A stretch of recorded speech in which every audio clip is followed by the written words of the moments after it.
So this could be a really fun geode. I found it in a sandbar in the middle of a river.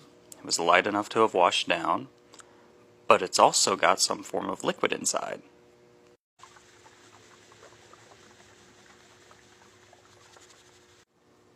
So let's crack it.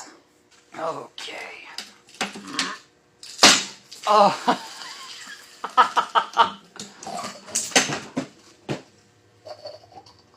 Oh! Oh, look at that.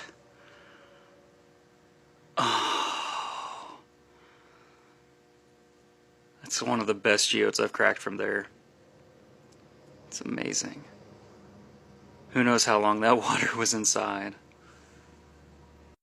And this is what it looks like after it dried out and in the sunlight. I hope you enjoyed.